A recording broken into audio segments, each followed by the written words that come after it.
오늘은 성서주일입니다.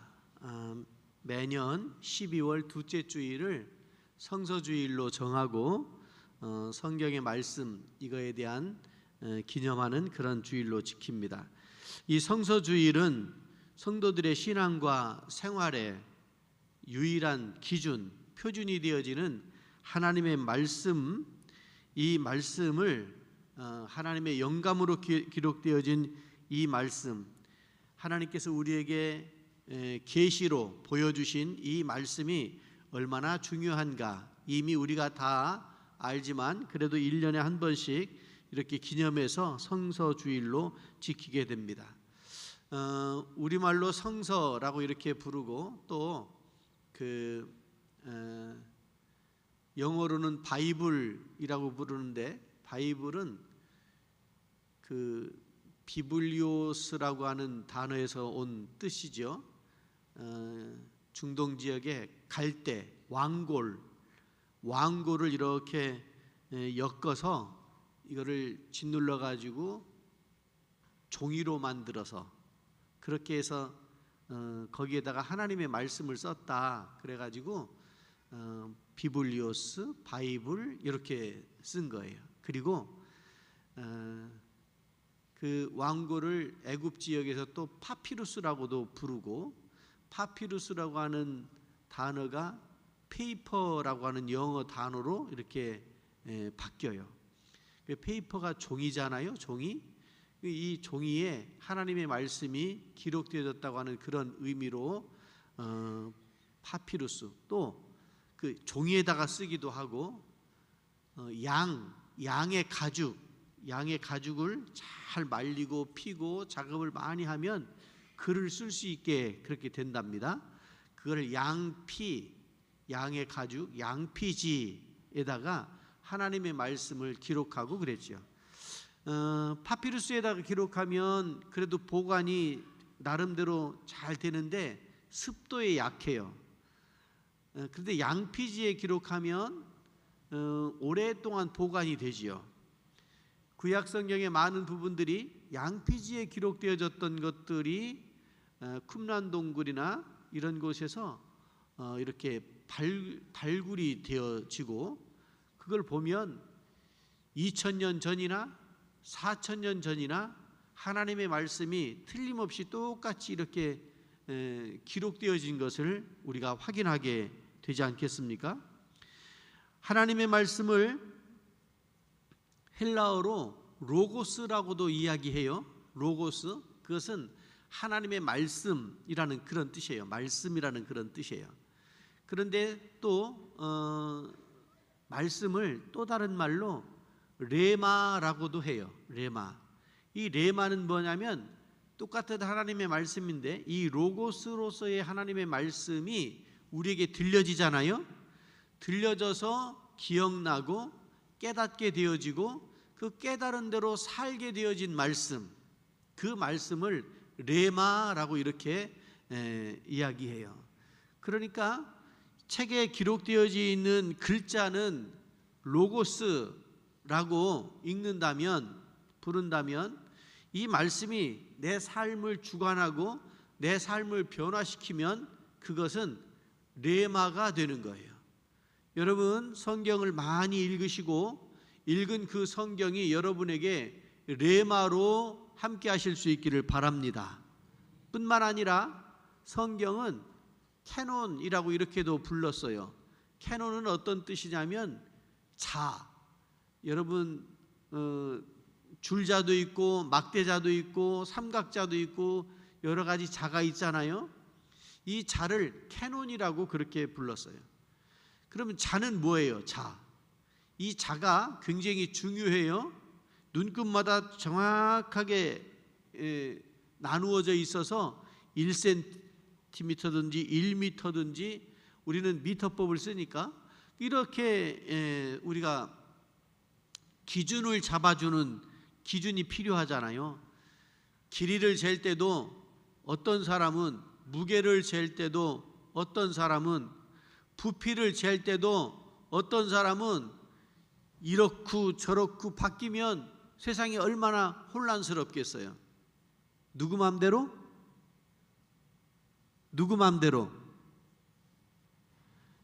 엿장수 맘대로. 엿장수 맘대로 늘어났다, 줄어들었다가 굵어졌다, 얇아졌다. 그건 안 되지요. 그래서 하나님의 말씀이 우리의 삶의 기준이 되어지고 표준이 된다는 말은 변하지 않는 거예요. 변하지. 누구에게? 권력자에게도 부자에게도 가난한 사람에게도 직업이 어떻든 성별이 어떻든 어느 인종이든 상관없이 똑같이 들려지고 똑같이 적용된다는 그런 의미에서 캐논이라고 이렇게 불러요. 그러면 이 말씀을 잘 듣고 이 말씀대로 살면 세상이 어떻게 되느냐 하면 구원받게 되는 줄로 믿습니다. 이 성경의 말씀을 이렇게 읽으면 이 성경의 말씀은 우리를 구원하기 위해서 주신 말씀입니다. 그것을 구속사적 관점 이렇게 이야기해요. 역사를 바라보는 관점이 많아요. 어떤 이념적으로 보거나 전쟁의 역사로 보거나 복수하는 어떤 경제적인 어떤 그런 관점에서 역사를 쭉, 아니면 과학과 문명이 발달되어지는 그런 관점에서 역사를 보고 해석하는 그런 사람들도 있어요. 그런데 그리스도인은 이 역사를, 흘러가는 세월을 하나님께서 우리를 살리시기 위해서, 구원하시기 위해서 주신 시간, 역사, 이렇게 이해하는 것이 우리들의 역사관입니다. 그래서 사람들은 어떤 일이 생기면 경제적으로, 또 어떤 사람들은 정치적으로, 어떤 사람들은 문화적으로 접근을 하지만 우리는 그런 모든 일들을 통해서 하나님의 뜻이 어디에 있는지, 하나님께서 어떤 일을 행하시려고 나에게 혹은 우리나라에 이런 일들이 생기게 하시는가, 이런 것들을 찾아 발견해내는 것이, 그것이 구속사적 관점의 가치관, 신앙이라 이렇게 우리가 볼 수 있는 거죠. 그런 면에서 이 성경을 많이 읽고 성경을 잘 알아야 하나님의 뜻을 알고 하나님의 마음도 알고 그 마음, 그 뜻대로 살아갈 수 있지 않겠습니까? 하나님의 말씀을 모르고 하나님의 뜻대로 살 수가 없습니다. 그러니까 교회에 다닌다라고 하는 것은 하나님의 마음을 잘 알아야 되는 거예요. 하나님의 마음을 잘 아는 방법은 성경을 읽는 것밖에 없어요. 성경 읽다가 어려우면 목사님에게 무슨 뜻입니까 하고 물어서라도, 예배 시간에 설교를 통해서 성경의 말씀을 해석하고 해설해 주는 그런 방법을 통해서라도 우리는 성경의 말씀을 잘 알아야 됩니다. 성경의 말씀을 잘 알지 못하고 그 말씀을 왜곡되게 이해하면, 그러면 영적 구원이 임할 수가 없게 되는 거죠. 오늘 시편 19편 7절부터 10절까지의 말씀을 우리가 봤는데요, 이 말씀을 보면 하나님께서 창조하신 창조의 세계, 이 우주 가운데 하나님께서 어떻게 우리에게 임하시고 무엇을 보여주시는가를 살펴볼 수가 있는 거죠. 하나님의 말씀은 7절 보면 온전하여 우리의 영혼을 새롭게 한다 그랬습니다. 여호와의 법은 완전하여 영혼을 소성시키시고 그랬습니다. 여러분, 우리가 하나님의 말씀을 사모해야 하는 이유가 시편 19편에서 네 가지로 말씀해 주고 계시는데, 오늘 7절부터 10절까지 보면 네 가지 말씀해 주시는데, 그 첫 번째가 하나님의 말씀은 완전하여서 우리의 영혼을 새롭게 회복시키시고 새롭게 세우신다고, 소성한다는 말이 그런 뜻이거든요. 이렇게 막 쓰러져가는 여름에 날이 뜨거워가지고 밭에 작물들이 이렇게 힘을 잃고 시들어가잖아요. 거기에 물을 주면, 하나님께서 비를 내리시면 파릇파릇하게 힘지게 새로 일어나잖아요. 그런 거를 소성한다 이렇게 이해하시면 됩니다. 우리의 심령이 세상살이 험하고 시달리다가 지치고 쓰러지고 힘들고 어려울 때 하나님의 말씀이 여러분들을 다시 일으켜 세워 주실 줄로 믿습니다. 하나님의 말씀만이 우리의 시들은 영혼을 소성시켜 주신다고요. 이런 방법 저런 방법을 찾으려고 하지만 다른 방법은 제한적이에요. 부분적이에요. 그러나 하나님의 말씀은 완전하여 그랬잖아요.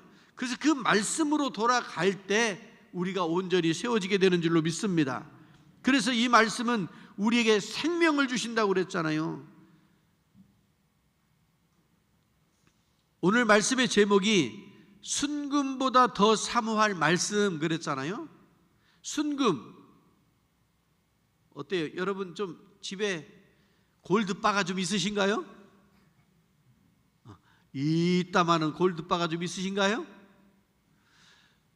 금이 있으면 의지가 되고 돈이 있으면 어쩌면 안정감을 취할 수도 있을지 모르겠습니다. 그러나 그 금은 죽은 사람을 살려내지는 못해요. 아무리 많아도. 그래서 어른들 말씀하시는 것이 어리석은 사람 중에 한 사람이 누구냐면 잔뜩 쌓아놓고 쓰지도 못하고 쓸 줄도 못하고 그렇게 그냥 그렇게 살다가 아파도 병원 갈 줄도 모르고 맛있는 게 있어도 먹을 줄도 모르고 좋은 곳이 있어도 갈 줄도 모르고 그냥 그렇게 싸가지고 이만큼 살았는데 다 누가 좋다고요? 누가 좋은 거예요? 며느리만 좋대. 사위만 좋대. 자기 자식도 아니래요. 근데 금은 그런 거예요. 돈은 그런 거예요. 그러니까 이 금보다 더 귀한 것이 우리의 영혼을 살리는 영원한 생명을 주시는 이 말씀이 순금보다 더 좋은 것이고 귀한 것이니까 그것을 사모해야 된다, 이렇게 말씀하고 계시는 거예요. 두 번째로, 여호와의 증거는 확실하여 우둔한 사람에게 지혜를 주신다 그랬습니다. 7절 말씀이죠. 하나님의 말씀은 분명합니다. 확실합니다. 이러지도 저러지도가 아니고 까만색인지 하얀색인지도 아니고 회색지대가 아니에요.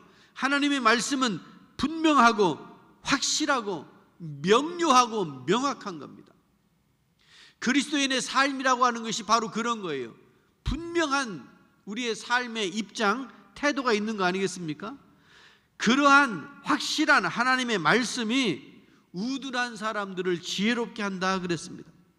여러분, 이 말씀은요, 하나님의 말씀은 모든 불확실성을 없애고 확신 가운데 설 수 있게 해준다고요.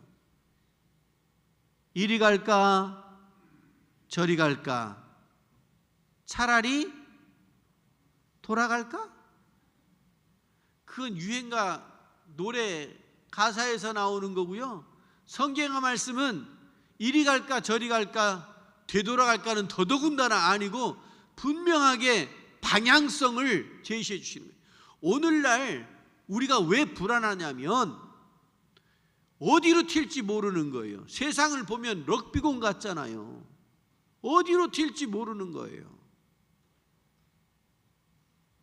요즘 젊은이들이 불안한 이유가 세상이 어떻게 될지 확신이 안 서는 거예요. 무엇을 해야 될지 모르는 거예요. 기계도 그렇고 문명도 그렇고 문화도 그렇고 변하는 속도가 너무너무 빠른 거예요. 우리가, 여러분 휴대폰 없는 분 없잖아요. 휴대폰 가지신 분들, 우리가 휴대폰 사용하며 살 줄 어떻게 알았습니까? 밭에 가서 농사만 하고 땅만 파면 살 줄 알았던 여러분들이 휴대폰을 사용하면서 얼마나 많은 것들을 누리느냐고요. 그럴 줄 어떻게 알았어요? 이제 앞으로는 휴대폰도 아니고 인공지능이 판을 친답니다. AI라고 하죠. 인공지능의 시대, 이거 진짜 적응하지 못하면, 활용할 줄 모르면 아무 소용이 없게 되는 거예요. 그러니 우리의 앞에 놓여져 있는 삶이 불확실해요. 연세 높으신 분들은 살 만큼 살았으니 이러거나 저러거나 그러실지 몰라도, 우리 젊은 사람들은, 우리 어린 사람들은, 그래서 여러분들이 기도해 줘야 돼요. 그들이 흔들리지 않도록 여러분, 불확실하다는 말은 불안감이 증폭된다는 말이잖아요. 선택하거나 결정하지 못한다는 그런 의미지 않습니까? 하나님의 말씀은 그런 모든 불확실성을 없애고 확실한 방향, 예수 그리스도의 십자가가 우리가 살아가는 방향이다, 이 말씀을 해 주심으로 어리석어서 곁길로 가지 않고 수렁에 빠지지 않고 지혜로워서 곧은 길, 바른 길, 옳은 길로 갈 수 있게 해주시는 것이 하나님의 말씀인 줄로 믿습니다. 8절의 말씀을 보니까 세 번째로 하나님의 말씀은 정직하여서, 하나님의 교훈은 정직하여서 마음을 기쁘게 한다 그랬습니다. 하나님의 말씀은 정직하여 기쁘다. 여러분, 사람이 기분 나쁜 때가 있는데 언제 기분 나쁘냐면 속을 때 기분 나빠요. 거짓이 있을 때 기분이 나쁘다고. 내가 속았다는 생각이 들 때 그때 기분이 나쁘단 말이에요. 그러니까 그리스도인들은 정직하게 사는 사람들이잖아요. 아멘? 그리스도인들은 정직하게 사는 사람들이잖아요. 아니, 정확하게 말하면 정직하게 살려고 애쓰는 사람들이죠. 근데 우리 안에 악한 것들이 내재되어져 있어서 세상의 악한 것들이 우리를 자꾸 흔들어서 정직하게 살려고 애쓰는데 흔들어요. 정직하지 못하게 만들어요. 그런 것들을 자꾸 보여줘요. 그래서 그게 더 크게 보인다고요. 정직하게 살면 나만 손해라는 생각이 들게 하고, 정직하게 살면 나만 바보 된다는 생각이 들게 하고, 그런가요? 그런 생각이 들면 사탄아 물러가라 외치실 수 있기 바랍니다. 그럼에도 불구하고 우리는 정직하게 살아요. 정직하게 살아내야 돼요. 그러면 속아도요, 조금 손해봐도요, 다른 사람들이 볼 때 좀 바보스럽다 이야기해도 내 마음속에는 평강과 기쁨이 충만하게 되는 줄로 믿습니다. 남들처럼 막 그렇게 그냥 험한 곳에서 경쟁하면 집에 들어오면 파김치돼요. 해결점이 없어요. 그런데 양보하고 손해보고 들어오면 두 다리 뻗고 잠을 자는 거예요. 그런 말이 있잖아요. 두 사람이 싸웠어요. 한 사람이 세가지고 막 두들겨 패고 한 사람은 맞았어요. 각자 집에 갔어요. 두 다리 뻗고 편하게 잠잘 수 있는 사람은 누굴까요? 근데 왜 자꾸 때리려고 그래? 맞은 사람이 편한 거예요. 때린 사람은 오히려 불안하고 내가 이러려고 사는 게 아닌데 하고 속상한 것들이 많단 말이에요. 그러니까 하나님의 말씀이 정직하게 살게 하여서 우리로 하여금 기쁨이 넘치게 하는 능력의 말씀인 줄로 믿습니다. 말씀을 따를 때 우리의 마음이 정직해지고 순수한 것들이 회복되어지는 거예요. 말씀을 먹을 때, 말씀을 듣고 말씀을 읽을 때 이것이 가능하다고요. 네 번째로요, 10절의 말씀을 보면 여호와의 법도는 순결하여 영혼을 밝게 한다 그랬습니다. 하나님의 말씀은 순수하여서 우리의 삶을 정결하게 하신다고요. 깨끗한 게 좋아요, 더러운 게 좋아요? 물어보나 마나. 하나님의 말씀을 들으면 우리가 깨끗해진다고요. 우리의 삶이 정결하게 된다고요. 우리의 마음과 우리의 생각이 깨끗하고 정결하게 된다고요. 그렇게 살고 싶은 마음들이 있지요? 그러면 성경을 읽어야 돼요. 읽고 그 말씀대로 살아내야 되는 거예요. 이 말씀이 우리로 하여금 순결한 삶을 살 수 있게 해 주시기 때문에 그렇습니다.